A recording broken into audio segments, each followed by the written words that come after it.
The strategists, the political scientists that I've talked to have all said that this is a change campaign. Who can be the best change agent? And it's really interesting because we have an incumbent vice president and we also have someone who was president 4 years ago.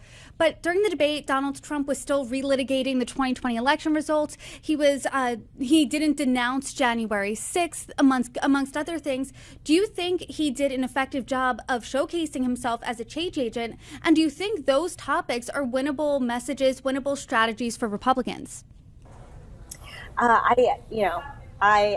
don't think that he came across as a change agent, and it was very much focused on the things of the past. And so when we're talking about January 6th, for example, and some of the other things that you brought up, like the election results, right? He even said that he was being sarcastic when he said, we only lost by a sliver, and I don't think that is helpful for our democracy. I don't think that is a good message here that Republicans need to be pushing. I don't think that moves our country forward. And so, though he was literally a change agent in this moment because he's not in power, I do think that he kind of tends to look more at the past and sort of what the future would look like. And I think that we saw some of that come forward in sort of fear-mongering rhetoric. And it's like, I'm the best, and look at how bad they are, and they're the worst. And there wasn't really any substance in some of that messaging, which I think is a disservice to the American people because they deserve answers from both candidates.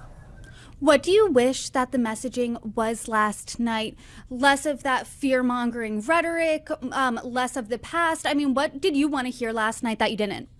Yeah, I think something that would have been helpful to hear from both sides is sort of what our country's going to look like moving forward. And so obviously the vice president, when she was speaking yesterday, she's made herself, I think, more so made a case of being a change agent and said, like, this is what the past is. He's focused on the path. I'm focused on moving us forward. I think that is very helpful to her, right? I think that Americans are now just starting to tune in. And when you see someone who's sort of being optimistic versus what I think what the former president did was not be that optimistic. He was a little bit more negative.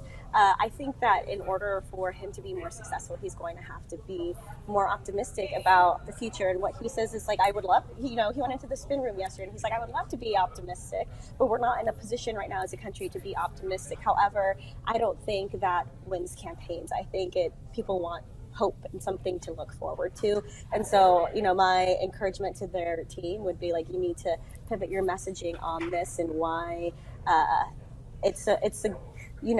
think our greatest days are always ahead, and maybe that's more of the messaging rather than being so negative in this moment.